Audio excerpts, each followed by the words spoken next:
구멍의 가치다. 나 역시도 끊임없이 스스로를 돌아보지 않는다면 스포트라이트 마인드셋에서 빠질 수 있다. 몇 년 동안 우리 회사는 업계 기업들로 구성된 협회의 소속이었다.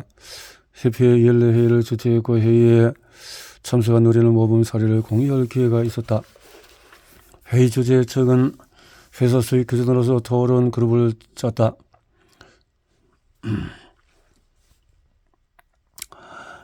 비슷한 수익 집단에 속한 사람들이 비슷한 난관을 겪을 가능성이 높다는 논리였다. 예를 들어서 수익이 $100만 미만인 기업의 창업자들은 현상 유지를 위해서 애쓰고 성장과 통제 중의 하나를 택해야 한다고 여긴다. 하지만 수익이 $2,000만 기업들은 전혀 다른 고민을 한다. 그들은 완전히 다른 모습을 보여주려고 고군분투하고 새로운 제품과 서비스로 혁신을 모색한다. 또한 회사의 여러 팀들이 좀 더 유기적으로 협력할 수 있는 방법을 강구하고자 할 것이다. 개념상으로는 이런 분류가 이해되지만 연례회의에 참석하는 내내 나는 우리 회사 수익이 이름표에 적혀있듯 듯한 기분이 들었다. 게다가 나 역시 그러니까 내 수입에 따라서 대우받는다는 기분이 들었다. 이 연례회의에 참여하면서 매년 좀 더 수익이 높은 토론 그룹에 들어가고 싶은 욕심이 생겼다. 회사 수익이 급격하게 증가하면 그 집단 안에 꽤나 화제가 됐다. 나도 그들처럼 모두의 존경을 받고 싶었다. 운 좋게도 우리 회사는 몇 년 연속으로 제법 빠르게 성장했고 바라던 일이 일어나기 시작했다.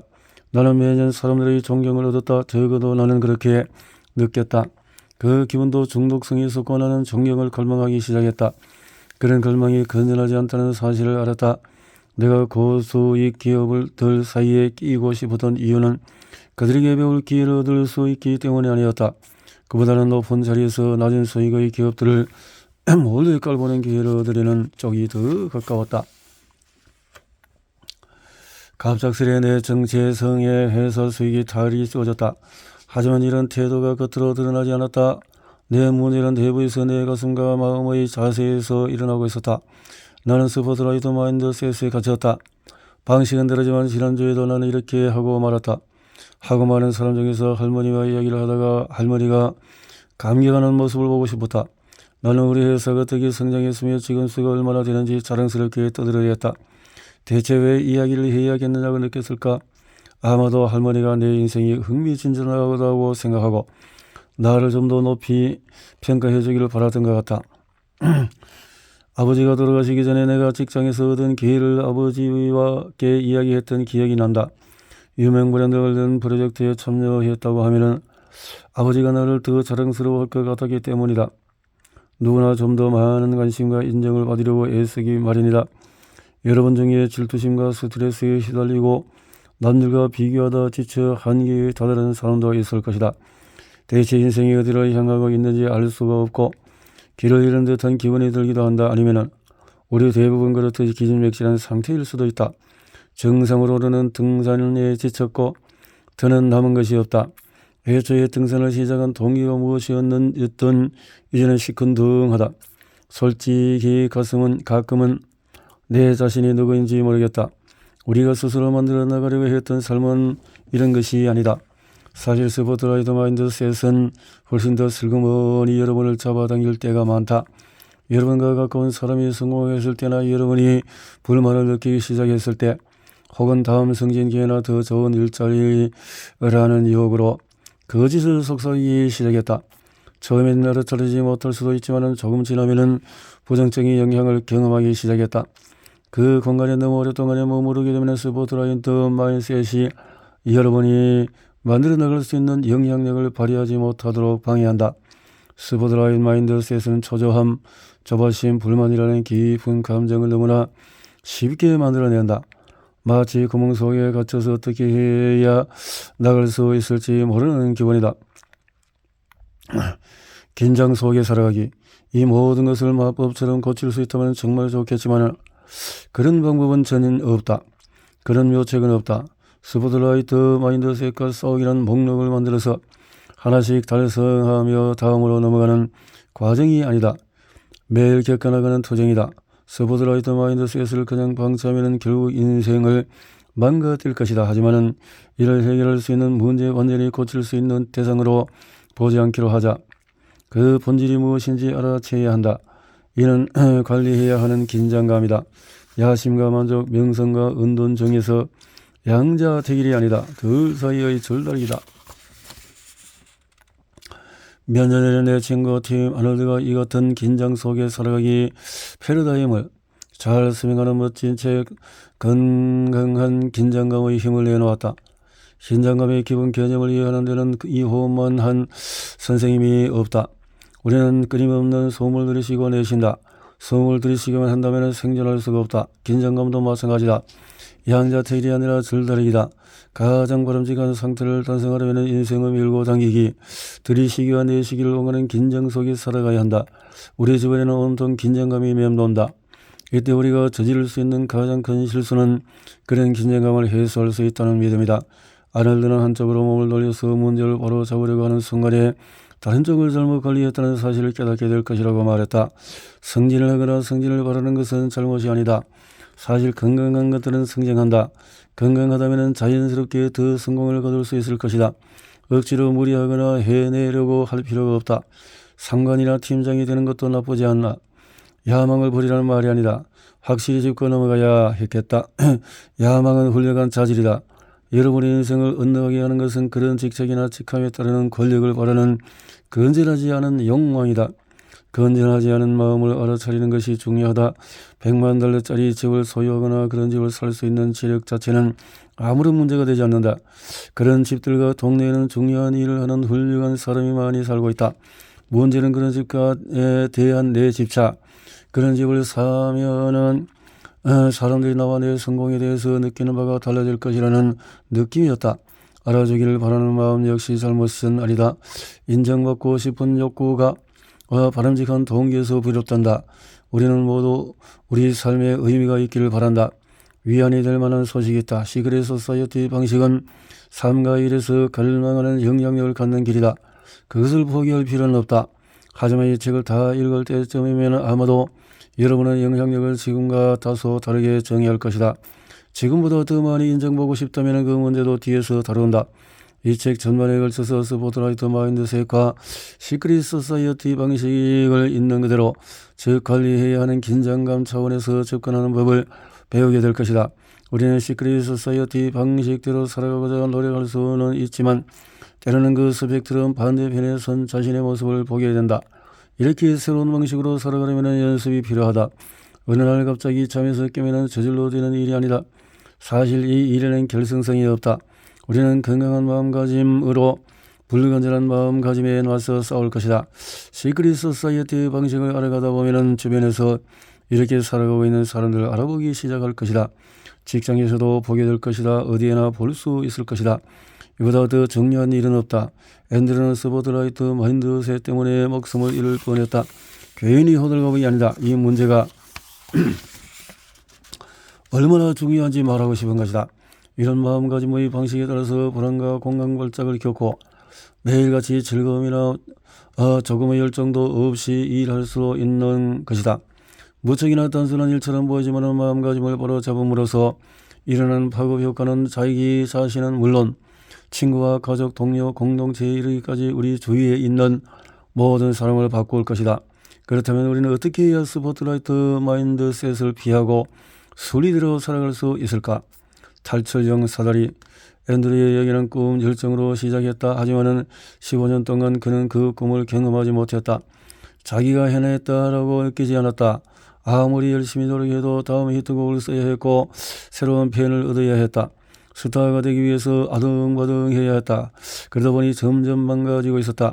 앤드류는 내게 유명해지고 눈이 띄고 의미 있는 사람이 되고 싶다는 마음이 너무나 절박하다 보니 말 그대로 공황에 빠져서 안절부절 못하고 잠을 제대로 못 자 내가 될 수 있는 거라고 생각했던 이 꿈을 이제 따라갈 수가 없어 라고 말했다. 이렇게 바닥을 쳤을 때 앤드류는 꿈에서 벗어나겠다는 과감한 결정을 내렸다. 그 곡을 쓰거나 녹음하거나 투어를 하지 않는 현실을 받아들이기 시작했다. 그는 삶에서 다가서는 새로운 접근법을 배워야 했다. 지금 그가 살아가고 있는 방식이 심각한 붕괴를 향해 가고 있었기 때문이다. 이제 앤드로와 점심을 먹은 지 몇 년이 지났다. 지금 현재 앤드로의 삶에서 불안과 공황, 절박감이 사라졌다. 그는 완전히 다른 사람이 되었다. 그는 자기가 정말로 어떤 사람이 되고 싶은지 찾는 여정에 나섰고 그 과정에서 자유를 얻었다. 정말 놀라운 사실은 그 여정이 앤드루를 다시 그의 꿈으로 이끌었다는 점이다. 얼마 전에 또 함께 점심을 먹는 자리에서 그는 요즘 천천히 음악을 다시 시작하고 있으라고 이야기했다. 이번에는 성공이 그를 규정하도록 내버려두지 않았다는 점이 달랐다. 음악을 빼고 내가 누구인지 탐색하다 보니까 통찰력이 생겼어. 자유는 목표와 꿈을 달성하는 데 있지 않더라. 새로운 목표와 꿈을 채울 공간을 만들 수 있도록 그런 목표와 꿈을 풀어줄 때 비로소 자유가 찾아오더라고. 앤드루는 꿈에 대한 새로운 동기와 성공을 정의하는 새로운 방식을 찾았다. 더는 인정받게 되는 생각으로 음악하지 않았다. 스스로에게 뭔가를 강요하거나 자기가 아닌 다른 사람이 되려고 애쓰지 않았다. 그는 정신 건강은 완전히 새로운 차원으로 들어섰다. 당신의 삶에도 불안하고 평온하지 않은 영역이 있는가? 어쩌면 아무리 열심히 일해도 스스로 정한 기대치에 부응할 수 없다고 느낄 수도 있다. 끊임없이 사람들에게 깊은 인상을 남기려고 애쓰는데도 보람이 없다고 생각할 수도 있다. 어떤 사람이든지 삶은 힘든다. 지인이 빠진다. 다른 사람들이 당신이 원하는 것을 갖고 심지어 당신의 몫인 공로와 인정까지 가져가 버리는 때가 수없이 많다. 인생에는 도움이 필요하다. 앞으로 나는 스포트라이트 마인드셋에 맞서서 싸우는 데 필요한 도구를 소개할 것이다. 나는 이 모든 교훈을 시크릿 소사이어티 회원들에게 배웠고 그 도구들은 제대로 효과를 발휘했다. 내가 그 도구들을 소개할 것이고 이 도구들은 당신의 구멍에 빠질 때마다 빠져나가기 위한 사다리가 되어줄 것이다. 그리고 연습을 한다면 훨씬 더 빨리 사다리를 오르는 법을 배울 것이다. 질문에 답할 수 없다면 보여주면 된다. 팀 장녀들이 당신을 위해서 무엇을 해줄 수 있는지 묻지 말고 당신이 팀 동료들을 위해서 무엇을 할 수 있는지 물어라. 2020년 전례 없는 미국 프로농구 시즌에서 로스앤젤레스 레이커스는 엄청난 기세로 최종 우승을 차지했다. 당시 스포츠계 대부분이 그랬듯이 NBA 역시 시즌을 제대로 마치지 못할 위기였다. 2020년 3월 11일 NBA 정제 애덤 실버는 최소 30일 동안의 경기가 중단될 것이라고 발표해 농구 팬들을 충격에 빠뜨렸다. 얼마 후에 PGA 투어, 북미 아이스 하키 리그를 비롯한 모든 주요 스포츠 리그들도 코로나19로 인한 셧다운을 발표했다. 뿐만 아니라 전미대학 체육협회가 주최하는 대학농구 선거권 대회 역시 취소되었다. 당시에는 NBA나 다른 스포츠 경기 중단이 얼마나 이어질지 몰랐지만 다시 안전하게 경기하기까지는 몇 달은 걸릴 것 같았다. 스포츠가 없는 세상은 충격 그 자체였다. 하지만 141일의 보류 끝에 NBA는 다시 시작이 되었다. NBA는 중립 구장인 ESPN 와이드 월드 오브 스포츠 컴플렉스를 세워 정규 시즌을 끝낸 다음에 무관중 경기로 연말 플레이오프 시즌까지 마무리 지었다. 플레이오프는 9월까지 시작되지 않았다. 플레이오프에서 포틀랜드 트레일 블레이저스, 휴스턴 로켓츠, 덴버 너게츠를 꺾은 로스앤젤레스 레이커스, 10월 11일 드디어 NBA 파이널에서 우승할 수 있는 기회를 잡았다. NBA 파이널 6번째 경기에서 로스앤젤레스 레이커스는 마이애미 히트를 106대 93으로 꺾고 우승을 차지했다. 그 경기에서 르브론 제임스는 28점, 14리바운드, 10어시스트로 트리플 이렇게 NBA에서 시즌마다 게임당 평균 득점이 가장 높은 선수인 득점 왕에게 주는 트로피가 있다. 득점 왕이 된다는 것은 선수에게 있어서 엄청난 영광이다. 마이클 조던은 득점왕 타이틀을 10차례 차지하는 기록을 세웠다. 르브론 제임스 역시 역대 최고 선수 중에서 한 명이고 그가 득점왕 타이틀을 차지하기에 충분한 재능을 가졌다는데 이를 제기할 사람은 없었다. 흥미로운 얘기는 지금부터다. 2020년에 르브론 제임스는 득점왕이 아닌 NBA 어시스트 부분에서 1위를 차지했다. 즉 그가 선택한 경기 전략은 팀 동료들의 참여를 이끌어 함께 이기는 방식이었다. 자기가 경기를 주도하면서 혼자 활약하는 것이 아니었다. 이는 내가 생각하는 시크릿 소사이어티 방식을 아주 잘 보여주는 사례다. 나는 왜 여기 있을까가 아니라 나는 누구를 위해 여기 있을까를 생각하자. 내가 아는 가장 성공한 사람들은 주변 사람들까지 발전시킨다. 그들은 저에게 진심이다. 잘 이해가 되지 않을 것이다. 대개는 스스로 성공할 만번의 준비를 마쳤을 때 성공이 찾아온다고 생각하기 쉽다. 경력을 쌓기 시작할 무렵에는 나 역시 이기기 위해 미리 준비하는 데 초점을 맞췄다. 내게 맞는 학위를 따고 평판이 좋은 회사에 취직하고 다음 직함이나 승진해서 내가 가장 적합한 후보임을 증명할 수 있도록 개인 실적을 쌓는 데 집중했다. 내 눈에는 아직 이런 각자 도생이 세상이 돌아가는 이치였다. 그래서 나도 그렇게 했다. 성공하고 싶은 욕구가 나로 사로잡았다. 재학 시절은 물론 졸업 후에 몇 년 동안에 나는 왜 여기 있을까라는 질문을 자주 던졌다. 구체적으로 인생을 어떻게 살아야 하지, 원하는 대로 성공하려면 무엇을 해야 할까, 무엇이 내게 가장 큰 영향을 줄까를 고민했다.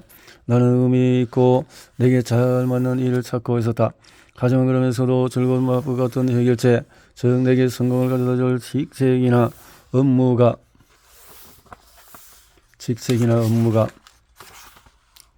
나타나기를 바랐다. 최근 들어서 나는 새로운 질문을 던지기 시작했다. 2017년 나는 애틀란타에서 열린 한 비즈니스 회의에서 작가이자 리더십 전문가 앤디 스탠리의 강연을 들을 기회가 있었다. 그는 나는 왜 여기 있을까가 잘못된 질문이라고 분명하게 지적했다. 상업주의 광고 제도의 영향으로 우리는 세상이 우리를 중심으로 돈다고 생각한다. 제품과 서비스는 우리가 더 나은 삶을 살거나 우리에게 없는 것을 주는 도구로 자리 잡았다. 그게 나한테 무슨 이득이 되지? 라는 질문을 거듭하다가 보면은 스포트라이트 마인드셋을 가지게 될 가능성이 있다. 반대로 좀 더 바람직한 마음가짐으로 나아가기 위한 질문, 저류 걸어가는 길에 있는 질문도 있다. 앤디 스탠리가 말하기를 그 질문은 바로 나는 누구를 위해 여기 있을까이다. 이 질문은 지금 우리가 살아가는 자기중심적인 환경에서 우리의 정신을 깨운다. 소음에서 벗어나 삶을 좀 더 전반적인 시각에서 바라보도록 인도한다. 이 일은 정확히 어떤 의미일까? 내가 하는 일은 누구에게 영향을 미칠까? 내가 매일 하는 일이 어떻게 남에게 도움을 줄 수 있을까? 남들이 이기도록 돕는다는 발상 자체가 우리의 직관에 어긋날 수 있다. 아마 다른 남들이 이기도록 도우면은 내가 성공하기 힘들지 않을까라는 의문이 들 것이다. 르브론 제임스는 팀을 성공으로 이끄는 과정에서 스스로도 더 큰 성공을 경험했다. 팀이 이기면 나도 이긴다. 실제로 다른 사람들을 도왔을 때 개인의 성공이 따라오는 경우가 많다. 이때 우리가 앞서 나갈 수 있는 경우에만 다른 사람들을 돕겠다는 스포트라인 마인드셋을 갖지 않는 것이 중요하다. 남들을 조장할 목적으로 다른 사람들 곁에서 봉사해서는 안 된다. 우리는 성공을 바라보는 관점을 좀 더 폭넓은 차원에서 다시 정의해야 한다.